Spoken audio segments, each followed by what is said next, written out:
Welcome back to our channel SR cooking and vlogs. ఈరోజు recipe carrot and egg fry. Carrot and egg fry చాలా బాగుంటుంది. ఇది చేసుకుంటే చాలా టేస్టీగా ఉంటుంది. ఒకసారి ట్రై చేసి చూడండి. సో ప్రాసెస్లోకి వెళ్ళిపోదాం. ఫస్ట్ అయితే స్టవ్ వెలిగించుకొని ఒక కళాయి పెట్టుకోవాలి.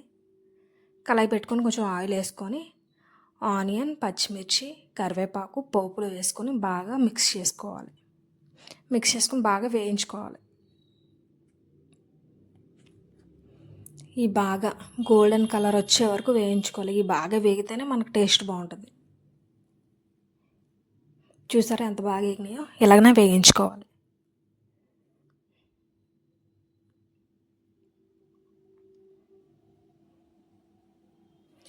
బాగా వేగినాయి కదా, ఇందులోకి చిన్నగా తురుముకున్న క్యారెట్ కూడా వేసుకొని బాగా వేయించేసుకోవాలి.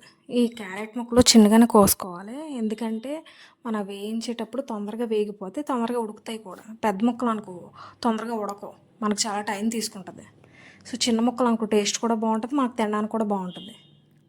చిన్న ముక్కలుగా చేసుకొని తరిగి పెట్టేసుకొని బాగా కలిపేసుకొని వేయించేసుకోవాలి.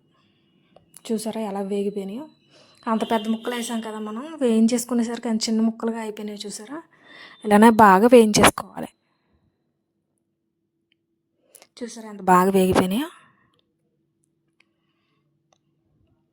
బాగా వేగిపోయినాయి కదా, వేయించేసుకున్న దాంట్లోకి 2 గుడ్లు వేసుకొని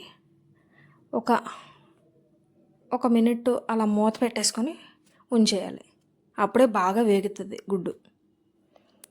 ఒక నిమిషం ఉంచేసాం కదా, అలానే బాగా ఈ తర్వాత మూత తీసేసిన తర్వాత ఇది బాగా కలిపేసుకోవాలి. గుడ్డు వేగింది కదా, సో మొత్తం కలిసిపోయేటట్టు బాగా వేయించేసుకోవాలి. పైన చూపిస్తున్న విధంగా బాగా కలుపుకోవాలి. ఇదంతా సిమ్లో పెట్టుకొని వేయించేసుకున్నాను నేను. హైలో పెడితే మాడిపోయిద్ది కాబట్టి సిమ్లో పెట్టి వేయించేసుకోవాలి. తర్వాత ఈ బాగా వేగిపోయిన తర్వాత కొంచెం సాల్ట్ యాడ్ చేసుకోవాలి, మనకు టేస్ట్ సరిపోయినంత. తర్వాత కొంచెం పసుపు, అలాగే కారం. పైన చూపిస్తున్నాను, మీకు నేను చెప్పేది అర్థం కాకపోతే పైన క్యాప్షన్స్ ఉన్నాయి చూసుకోండి. బాగా వేసుకొని కలిపేసుకోవాలి. ఇది బాగా వేయించేసుకోవాలి. ఈ బాగా వేగిపోయినది కదా, ఈ వేగిన దాంట్లోకి మనం తయారు చేసి పెట్టుకున్న గరం మసాలా కూడా వేసేసుకొని బాగా కలిపేసుకొని దించేసుకుంటే క్యారెట్ ఎగ్ ఫ్రై రెడీ.